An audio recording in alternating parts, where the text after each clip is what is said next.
నిన్ను చూశారు, నిన్ను ఇంట్లో కూర్చోబెట్టారు. మాకు కూడా కావాల్సింది అదే. నీలాంటి వాడు నాయకుడిగా అసలు పనికి రాడు. ఏదైనా నీ కేసుల కోసం నువ్వు నాయకుడు అయ్యావు, కానీ నువ్వు నిజంగా జనానికి మంచి చేయాలనుకుంటే అమరావతి రాజధానిని అభివృద్ధి చేసేవాడివి, ప్లస్ పోలవరం ప్రాజెక్టు కట్టేవాడివి, ప్రజలకి సాగునీరు తాగునీరు అందించేదంటే మీ రాయలసీమలో ఎన్ని ఉండయో చూసుకోండి. పోతిరెడ్డి కానీ గాలేరు కానీ అందరినీ అవన్నీ కూడా నువ్వు బాగు చేసేవాడివి.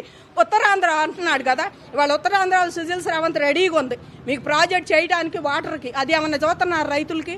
కాబట్టి ఆయనకి దేని మీద లేదండి లక్ష్యం, ఆయనకి దేని మీద లేదు.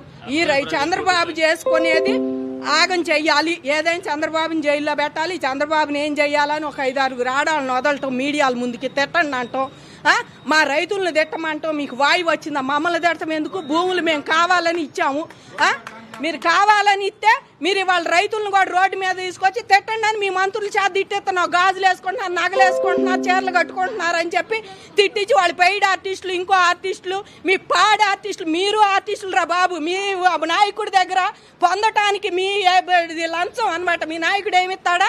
మనం ఏమనాలా? మీరు అలా చేయటానికి మీరు తిట్టారు, కానీ మేమైతే మా హక్కు కోసమే పోరాడాం, మా 5 సెంట్ కోసమే పోరాడాం. ఇప్పటికి కూడా ప్రజెంట్ 5 సెంట్ కోసమే. రైతులు మాట తప్పం మడిని తిప్పం. అదే 75 సెంట్ మాకు మొత్తం కావాలి అంటే మేము ఏనాడో నష్టపరిహారానికే కోర్టుకేసేవాళ్ళం. మా లక్ష్యం అది కాదు. ఈ 75 సెంట్తో ఆంధ్ర బాగుపడాలి, ఆంధ్ర రాష్ట్రం అభివృద్ధి చెందాలి. అప్పుడు చెప్పి మా దగ్గర తీసుకున్న పొలం అదే. ఇప్పుడు కూడా మేము దాని మీదే ఉండం.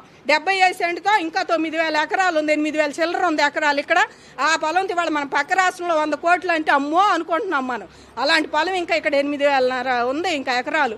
అలాంటి దాన్ని తీసుకొని ఆంధ్రప్రదేశ్ ఎలా అభివృద్ధి, ఒక నాయకుడు అయితే కరెక్ట్గా చేసేవాడండి. ఇవాళ 10 సెంట్ ఉంటేనే మనం డెవలప్మెంట్కి ఇస్తే మనకెన్ని వస్తాయా ఆయనకెన్ని వెళ్తాయా అని ఆలోచించి చేస్తున్నావు. కామన్ మ్యాన్ 10 సెంట్లు స్థలం ఉంటే. అలాంటి నువ్వు 8,500 ఉంటే ఏమీ చేయకుండా అక్కడ పెట్టి అదిగో వాళ్ళు ఇన్సైడ్ రేడ్ చేశారు, వీళ్ళు తిన్నారు, వాళ్ళది అంతే. ఏది అక్కడ నువ్వు చూపించింది ఏది? తిందేది, చేసిందేది, ఇవన్నీ చేయి. కాబట్టి జగన్మోహన్ రెడ్డి గారు ఏ పిచ్చివాగుడు వాగి ఆయనకు మైండ్ పోయి వాళ్ళ ఇంట్లోనే కూర్చున్నాడండి. ఆయనకు ఒకటే చెప్పదలుచుకున్నామండి, ఇప్పటికైనా నువ్వు ఇంట్లో కూర్చో. నీ కేసులు నీ చాలా ఉండయి నీకు, మరి అవన్నీ చూసుకుంటే బాగుంటుంది అనుకుంటున్నామండి. న్యాయదేవత పక్కనే ఉంది, 5 సంవత్సరాల తర్వాత మీకు న్యాయం జరిగింది. ఇక్కడ న్యాయదేవత ఏం చెప్తారు? మేము న్యాయదేవత, ఇవాళ న్యాయస్థానాలే మేము దేవస్థానాలు అనుకున్నామండి. ఎందుకంటే ఇవాళ మాకు 107 అని జీవో తీసుకొచ్చాడు మధ్యలో, సెంటు భూములు అని చెప్పి ఒకటి తీసుకొచ్చాడు.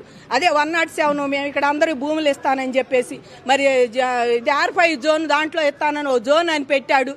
ఇక్కడ ఉన్న జోన్లన్నీ మేము పెట్టుకొని ఆల్రెడీ అందరికీ వాళ్ళ కులం మొత్తం తేడా లేకుండా R3 జోన్ పెట్టి అందులో అన్ని కులాల వాళ్ళకి ఇల్లు గజాలు, అన్ని కులాల వాళ్ళు ఉన్నారు అందులో గజాలు మాకు ఇచ్చిన రిటర్నబుల్ ప్లాట్లో. అలాంటి దాన్ని నువ్వు వదిలేసి అన్ని కులాల వాళ్ళు ఉండారు, ఒక చౌదరీస్ అని కాదు, ఇంకొకళ్ళు కాదు, ఓసీలు బీసీలు అందరూ ఉండారు. అలాంటి దాన్ని మీరు వదిలేసి నేను R5 జోన్ అని కొత్త జోన్ ఒకటి కల్పించి సెంటు భూములు అని తీసుకొచ్చినప్పుడు 107 అని ఒక జీవో తీసుకొచ్చి స్టేట్మెంట్ తీసుకొచ్చాను మీరు ఆపమని చెప్పి స్టేటస్ కోడ్ ఎత్తే దాన్ని కూడా పక్కకు నెట్టి రాజ్యాంగాన్ని నేనాడు ఆయన గౌరవించలేదండి. హైకోర్టు తీర్పు మాకు పోయిన సంవత్సరమే వస్తే ఆయన హైకోర్టు తీర్పును కూడా పక్కన నెట్టాడు. నేను చెయ్యను, నా దగ్గర డబ్బులు లేవు, నేను చెయ్యను అని 5-6 నెలలు ఉండి ఎమ్మటే సుప్రీంకోర్టు బ్యాడ్ మళ్ళీ 3 రాజధానులు కావాలని. ఇవాళ న్యాయస్థానాలే దేవస్థానాలండి.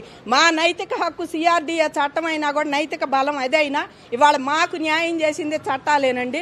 న్యాయస్థానాలే మాకు దేవస్థానాలు, న్యాయమూర్తులే నిజంగా మాకు దేవుళ్ళండి. ఇవాళ మాకు ఏ మాత్రం ఇవాళ తేడా వచ్చినా వాళ్ళు ఇచ్చే దాంట్లో న్యాయం, దాంట్లో జడ్జిమెంట్ ఇచ్చే దాంట్లో ఏ మాత్రం తేడా వచ్చినా రైతులు ఎంత గుండెలాగిపోయేవోనండి.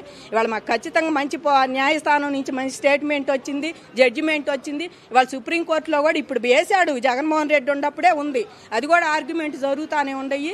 దాంట్లో కూడా మంచి రిజల్ట్ ఈ ప్రభుత్వం వచ్చాక వెనక్కి తీసుకుంటుంది అనుకుంటున్నామండి. అది వెనక్కి తీసుకొని పనులన్నీ చేస్తారని చంద్రబాబు గారు ఆశిస్తున్నాము. మా మీద కేసులు కూడా అన్నీ తీసేయాలని చెప్పి మరి జీవో లాంటిది ఏదో ఒకటి ఏర్పాటు చేసి మరి రైతులు ఉత్త కేసులు అవన్నీ పెట్టి కేసులే ఇలాంటివన్నీ తీయిస్తారని చెప్పేసి ఆశిస్తున్నామండి.